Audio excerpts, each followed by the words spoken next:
What's up guys, LB Gamer here doing another video. So today we'll be taking a look back at the iPhone 6 16GB model and see how it stands up in 2019.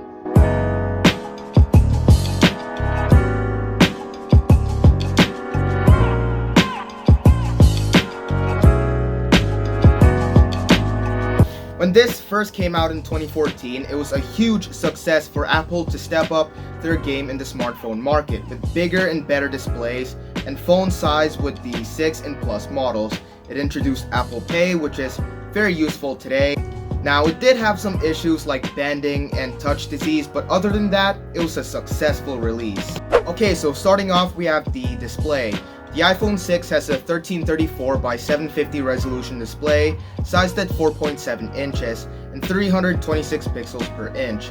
The color accuracy isn't on par with modern smartphones like the iPhone 11 or 10R, but it does the job most of the time. The screen resolution isn't the best, as modern smartphones like the Galaxy S10e and iPhone 11 have better displays, but it still holds the job pretty well. It also runs at 60Hz, which is perfect for 60fps video playback and gaming. The iPhone 8, which Apple is still selling, shares almost the same display, so in the display department, it's a pass. Moving on, we have the camera. Now, this one is debatable. When the iPhone 6 came out, it had one of the best cameras in 2014. Sadly, it didn't age well. I'm not saying that it looks like a 2001 flip phone camera. It still holds up okay, but comparing it to a modern day phone makes it less pleasurable. Color accuracy isn't very good. The camera is only at 8 megapixels, so the photos won't appear as sharp as an iPhone 10R camera. With an f2.2 aperture, this camera isn't the best for depth of field effects, but if you want to see a slideshow of photos, here it is.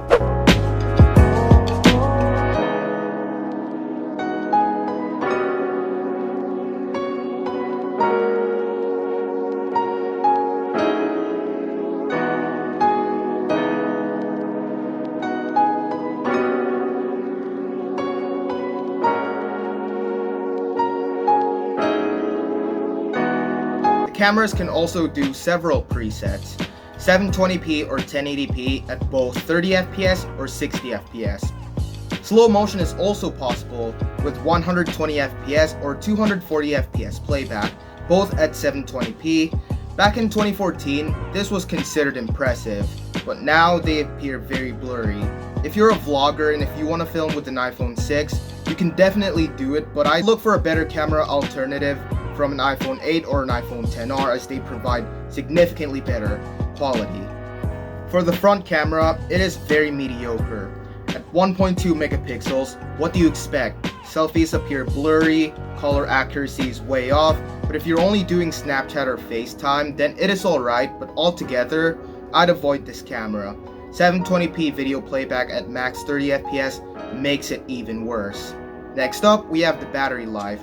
This varies from phone to phone, but the battery life isn't very good. At 1810 milliamps, it is very tiny, especially I get only 3 to 4 hours of screen use, which is horrible.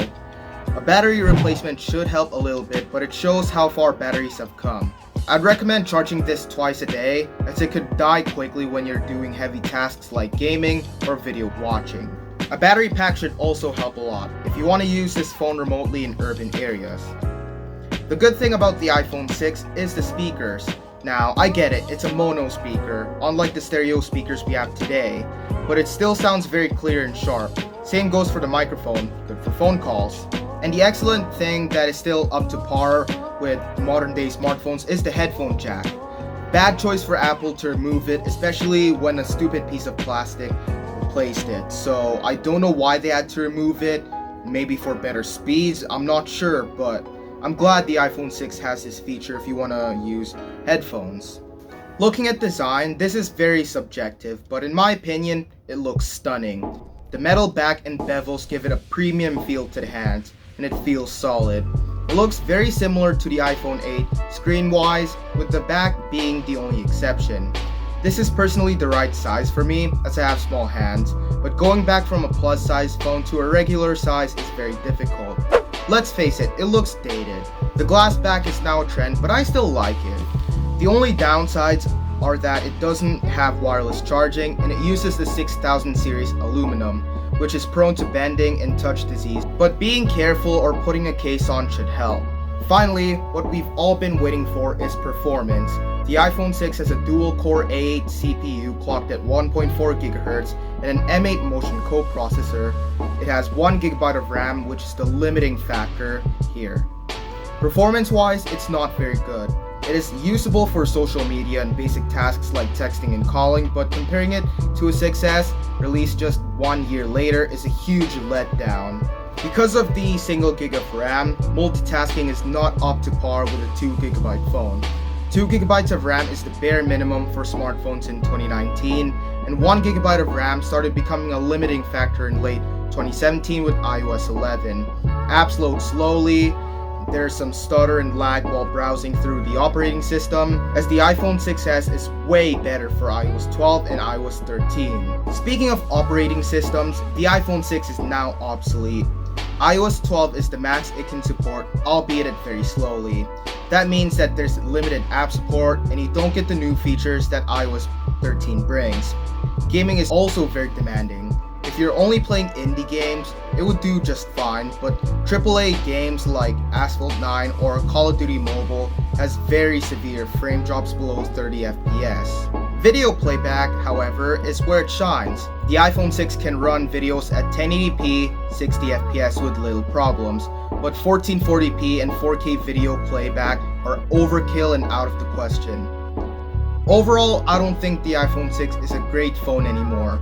It's decent if you only need it as a backup or business phone, but considering the iPhone 6s is just priced a tiny bit higher, makes the 6 not a very good option anymore. It's slow, the battery's bad, the camera's mediocre, but it's still one of my favorites because it was my old dream phone. But it seems like Apple's iconic iPhone 6 is coming to the end of its life.